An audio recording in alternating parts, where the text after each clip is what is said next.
who they call Lord Maitreya. And in 1977, Maitreya actually made, according to them, his physical appearance, where he came from the Himalayas, and supposedly he occupied a body, came in on a plane from the Himalayas, and they even used that whole thing about him coming from the Himalayas in 1977 to say that this fulfills the Bible scriptures where it said he will come in the clouds, which is such a joke. But so Maitreya has really been, or Benjamin Creme has really been, like, again, the kind of like the false version of John the Baptist for Maitreya ever since, really. He's went around, lectured. He lectures at different various occult groups. He lectures at Masonic halls and these types of things, places where he feels comfortable at.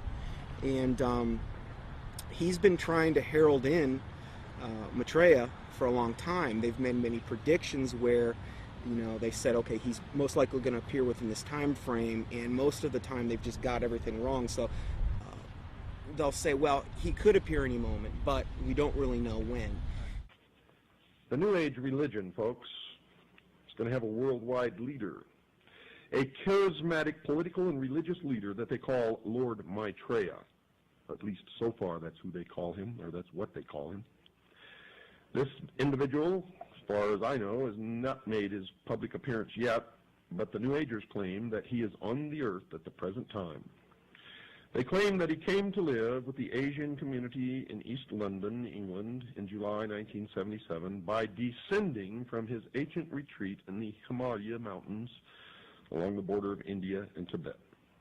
They further believe that his imminent emergence into full public view is assured.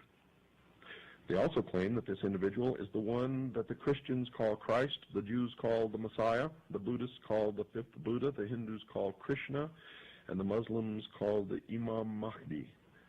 In other words, all of the major religions of the world are awaiting the arrival of this one individual. And they say that he is on the earth now, patiently waiting for the appointed time to reveal his existence to the peoples of the world. They say that he will apparently assume the leadership of all of these religions, and when he does, he will create a one-world religion.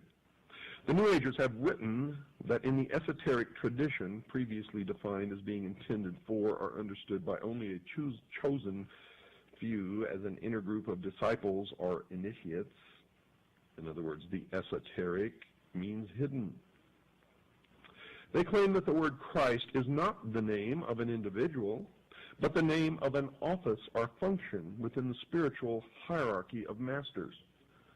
They claim that the masters are a group of perfected men who have guided human evolution from behind the scenes for centuries, and they believe that this Lord Maitreya is that Christ.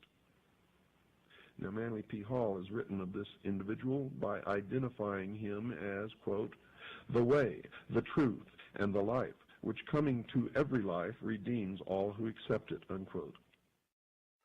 Since Jiddu Krishnamurti, featured in Zeitgeist Addendum, failed as the world teacher responsible for ushering in the Age of Aquarius one-world system, Theosophists, Freemasons, and occultists have been waiting for their world teacher since then. Well, on January 9th, 1959, a student of Alice Bailey and Blavatsky, who was already familiar with the doctrine of the Ascended Masters, Benjamin Creme, would come into contact with powerful forces who would appoint him to introduce Maitreya, the world teacher, to humanity. Creme's first experience is as follows.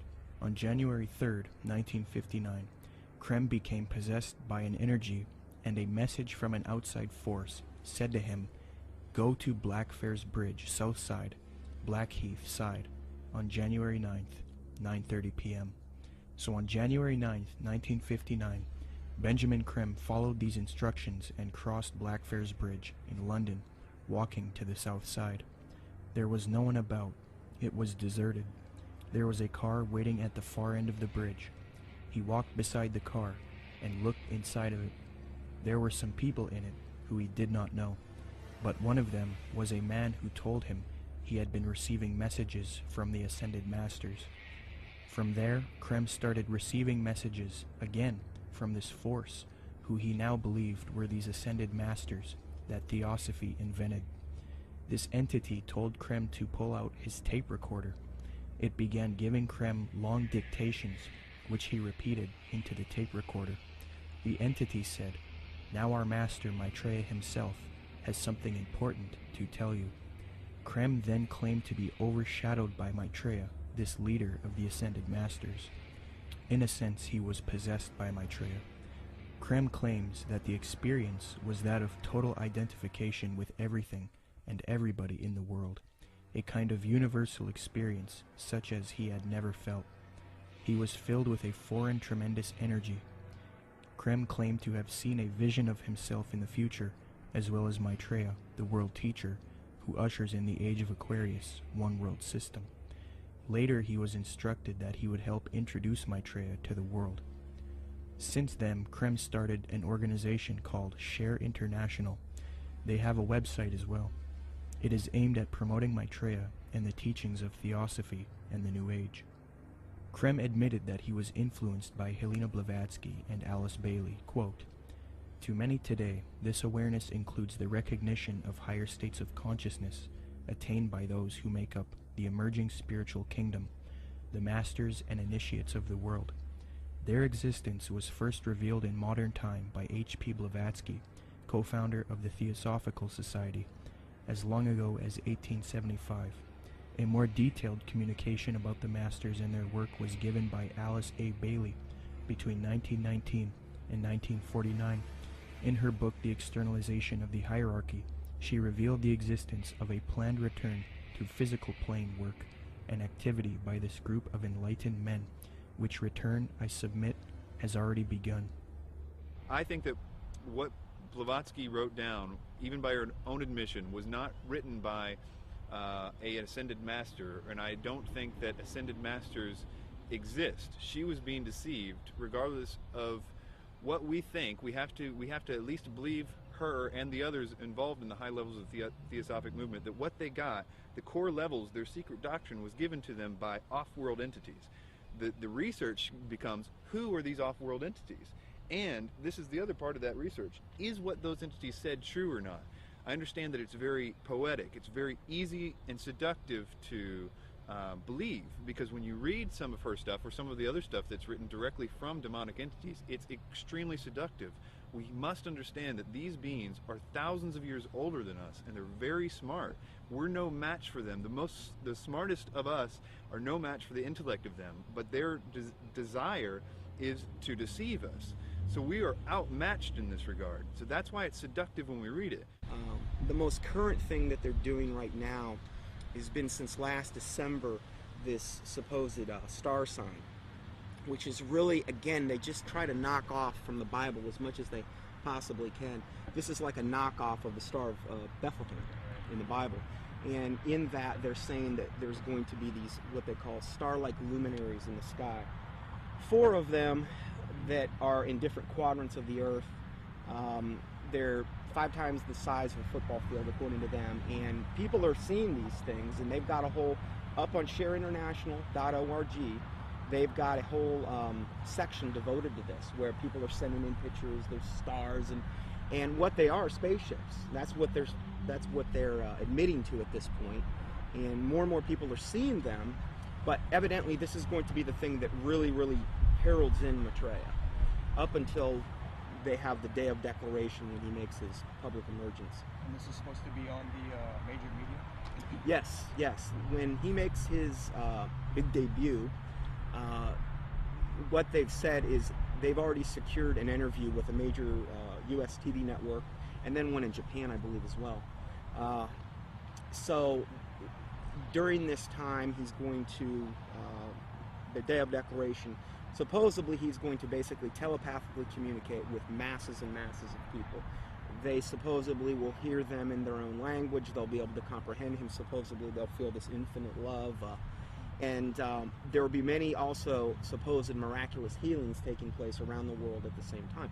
And most likely, this day of declaration will come on the heels of some or multiple cataclysmic events, most likely the first thing being an economic meltdown, which is what he's predicted way back from the 90s. And what does Maitreya promise? What does he want to achieve? What are his goals?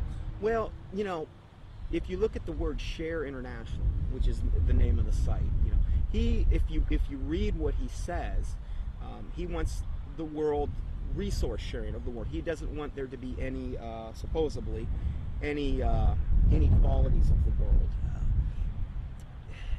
You look at what he says that he is. He says that he is the Christ that the Christians are expecting, the Messiah the Jews are expecting, the fifth Buddha the Buddhists are expecting, Krishna the Hindus are expecting, and Imam Mahdi that the Muslims. So he's kind of everything rolled up into one. He's like the total package. He's going to give and be able to unite and put all of the various and different religious systems, the major religious systems, all on the same page. And the Bible says that when the Antichrist comes, he's going to come with all lying power, signs, and wonders. And he's going to deceive the whole world by which the miracles that he's going to do. So he's taking credit for every single miracle that's going on right now, whether it's a Marian apparition, which would be to him the ascended master Mary, because he's got a whole band of masters that he's going to be coming with. And so he's taking credit for everything. Every miracle that you're seeing going on in the world right now, whether it's a Catholic miracle, whether it's some type of energizing of the water, whether it's some bleeding statue, whether it's some Hindu miracle, crosses of light, they've seen those in various churches. He's taking credit for all of that. And I think what we're going to see, and what he says we're going to see, in fact, I just read this in their last report. Benjamin Kremitz said also with the UFO sightings, he says they're going to increase up until the time when he makes his emergence. And he's going to come on the scene. He's going to be able to explain all of this and try to put everybody on the same page. My personal belief is that the Antichrist, or the world teacher, will seem to actually be Christ, in the sense that he will seem to destroy some old system and some old bad leader. And I think that it will somehow be tied to, I don't know, this is my guess, but it will somehow be tied to some sort of fake or alien invasion or presence of some sort. I don't know if Maitreya fits all those characteristics, but I wouldn't doubt it for 1 minute if he was. My personal opinion is that Krim is somebody who is being talked to by entities and is doing what he's told to be doing. But you have to understand, a lot of times with people that are channeling entities like that, they oftentimes do and say things that don't come true, because the demons themselves don't know when. They're still on a timeline that they can't tell when something's going to happen. So they're always keeping something ready to happen in case when they finally can. So in the case of that, like if you look at the Blossom Goodchild thing and these ideas that were consistently put out by channeled entities and things, it never came to pass because they don't have control over the timeline. They just have to always be ready. According to Share International and the Swahili edition of the Kenya Times, Maitreya made an appearance June 11, 1988, to a local congregation in Nairobi, Kenya. The editor of the Swahili edition of the Kenya Times, a veteran journalist named Job Matungi, witnessed the event and took some pictures. A summary of his article as it appeared in his newspaper is as follows, quote, "The tall figure of a barefooted, white-robed and bearded man appeared from nowhere and stood in the middle of the crowd. He was walking slowly towards the new church building, away from the tent. Mary walked with him side by side. I stared at the stranger without blinking, wafted on top of his turbaned head, his feet, and his entire body. In clear Swahili, which had no traces of accent, the strange man announced that the people of Kenya were blessed, especially those who had gathered at the venue that afternoon. We are nearing the time of the reign of heaven, but before that I shall come back and bring a bucket full of blessings for all of you," the man said. A bucket full of blessings is a reference to the astrological symbol for the age of Aquarius. Aquarius is depicted as a man carrying a pitcher of water in the zodiac. But continuing with the article, quote, "It took the crowd nearly 20 minutes to recover after the man left the meeting in a car belonging to a Mr. Gurnam Singh, who offered to give him a lift. But it will probably take Mr. Singh his lifetime to recover from the shock he got 2 minutes later. On reaching the bus terminus, the man informed Mr. Singh to stop the car. On getting out, he walked a few paces beside the road and simply vanished into thin air." New Age expert and attorney